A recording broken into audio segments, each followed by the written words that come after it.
दिगुळे आणि कुशाबा तसेच बबन पुंजाबी अरगडे हे सगळीच मंडळी मंचावरती आहेत आणि त्यांना महावितरणाच्या तर्फे अशा पद्धतीने या पावत्या प्रदान करण्यात येत आहेत. धन्यवाद. आणि यानंतर महाराष्ट्र राज्याचे उपमुख्यमंत्री माननीय नामदार देवेंद्रजी फडणवीस साहेब यांना मी विनंती करते की आपण आपले मनोगत व्यक्त करावे. महाराष्ट्र राज्याचे उपमुख्यमंत्री माननीय नामदार देवेंद्रजी फडणवीस हे आता आपल्याला मार्गदर्शन करणार आहेत. जोरदार टाळ्यांनी आपण त्यांचं स्वागत करूया. जोरदार टाळ्या.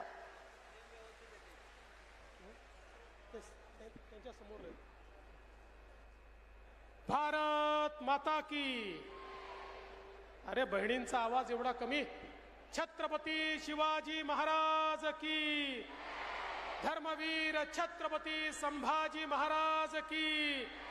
भारतरत्न डॉक्टर बाबासाहेब आंबेडकरांचा.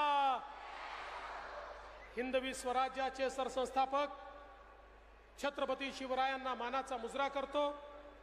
भारतीय राज्यघटनेचे शिल्पकार भारतरत्न डॉक्टर बाबासाहेब आंबेडकर यांना मानवंदना अर्पित करतो.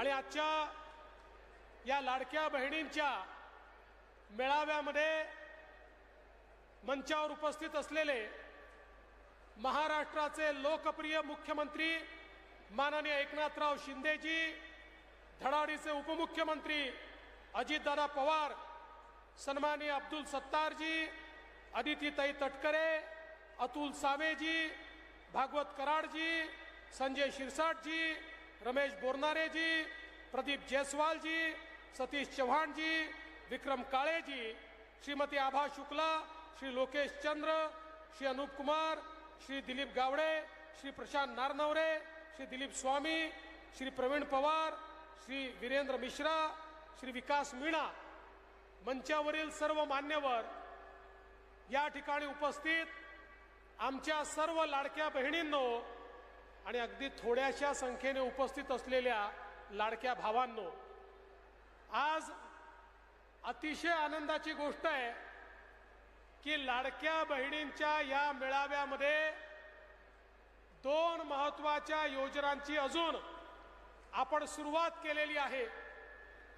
पहिली योजना आपण सांगितलं होतं, आमचा शेतकरी जो आपल्या शेतीमध्ये राब राबतो, हाडाचं काढं करतो, रक्ताचं पाणी करतो, आपला शेतमाल पिकवतो, त्या शेतकऱ्याला मदत झाली पाहिजे म्हणून आपल्या सरकारनं घोषित केलं की शेतकऱ्याला यापुढे त्याच्या शेती पंपाचं विजेचं बिल भरावं लागणार नाही, ते राज्य सरकार भरेल.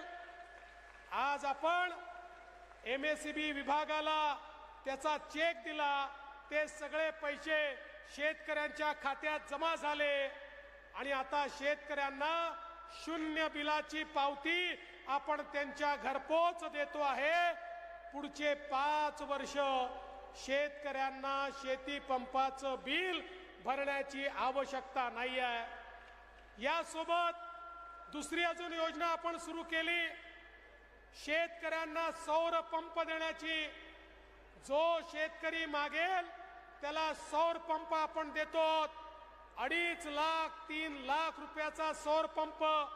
त्यांनी केवळ 10% पैसे भरायचे, 90% पैसे राज्य सरकार भरणार आहे आणि पुढचे 25 वर्ष त्याला विजेचं बिल नाही.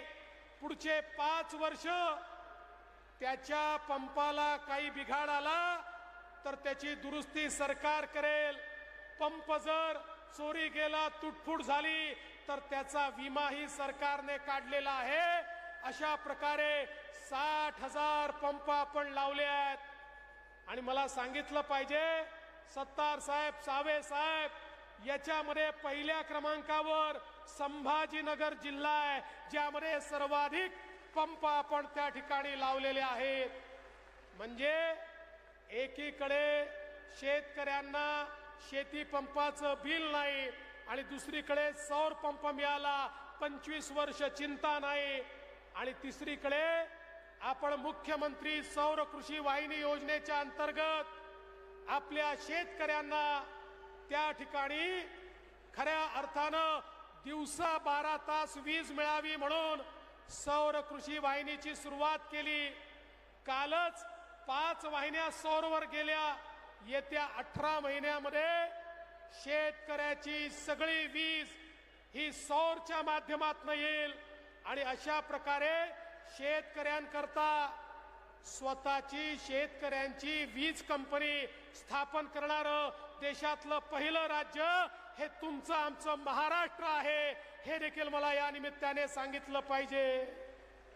खरं म्हणजे आज आमच्या सगळ्या लाडक्या बहिणी या ठिकाणी आहेत. देशाचे प्रधानमंत्री काल आले होते. प्रधानमंत्री महोदय रोज सांगतात, देशाला विकासाकडे न्यायचं असेल तर देशाची 50% लोकसंख्या असलेल्या आमच्या माता भगिनी, आमच्या महिला यांना अर्थव्यवस्थेच्या, समाज व्यवस्थेच्या केंद्रस्थानी आणलं तरच आपला देश विकास करू शकतो.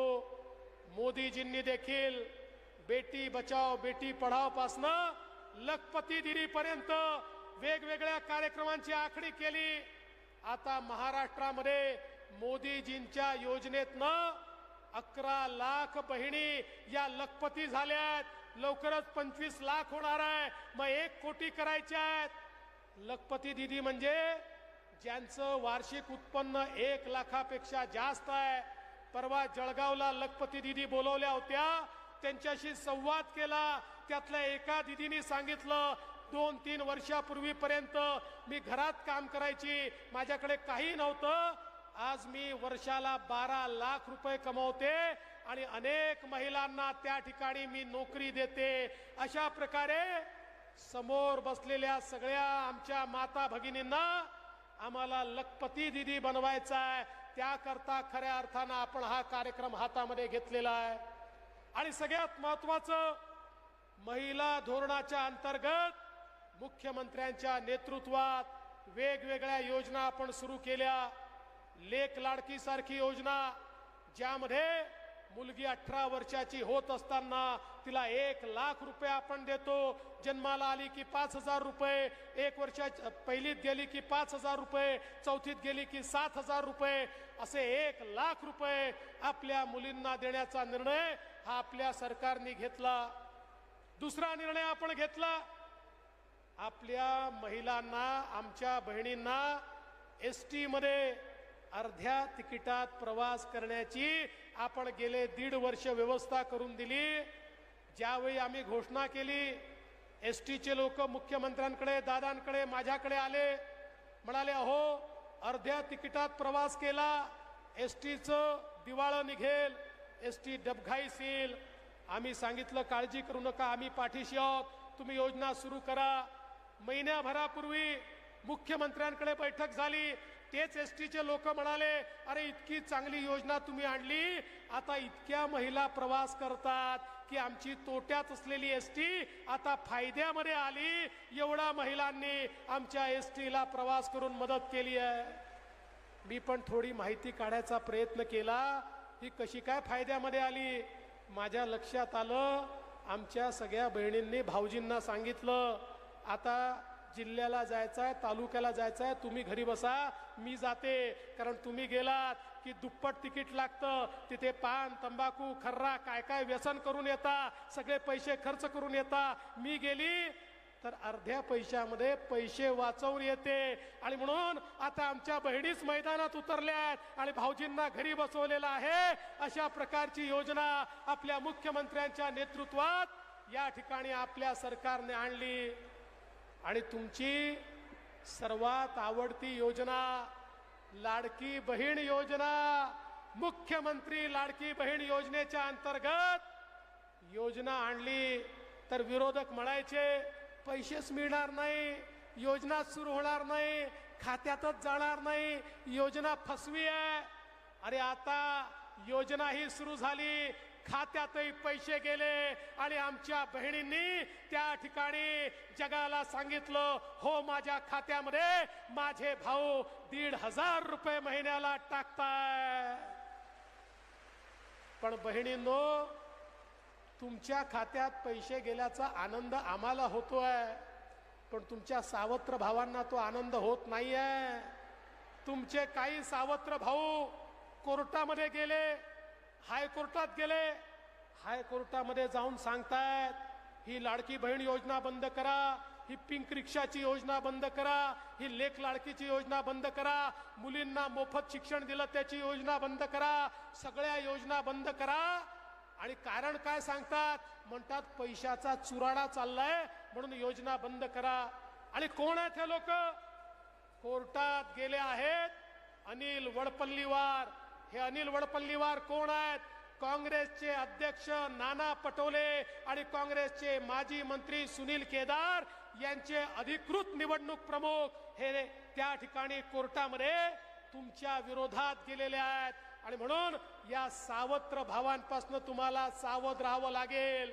हे सांगतायत आमचं सरकार येऊ द्या, आम्ही ही योजना बंद करू. अरे आमच्या पाठीशी एवढ्या बहिणी असताना तुमचं सरकारही येणार नाही आणि तुमचे मनसुबे आमच्या बहिणींची योजना बंद करण्याचे आम्ही कधी पूर्ण होऊ देणार नाही. त्यामुळे आज माझ्या बहिणींनो, या सगळ्या योजना सुरू ठेवण्याकरता तुमचा आशीर्वाद आमच्या पाठीशी हवाय. खूप करायचंय. आमच्या मुख्यमंत्र्यांच्या मनामध्ये, आमच्या सगळ्यांच्या मनामध्ये अनेक योजना अजून आहेत. शेतकरी असेल, महिला असेल, दीन दलित, गोरगरीब, आदिवासी, ओबीसी, महिला, अल्पसंख्याक सगळ्यांच्या जीवनामध्ये परिवर्तन घडवणाऱ्या योजना या आपल्याला या ठिकाणी केल्या आहेत आणि करायच्या आहेत. त्याकरता तुमचा आशीर्वाद सातत्याने आमच्या पाठीशी असू द्या. आज या मराठवाड्यामध्ये आपण आहोत.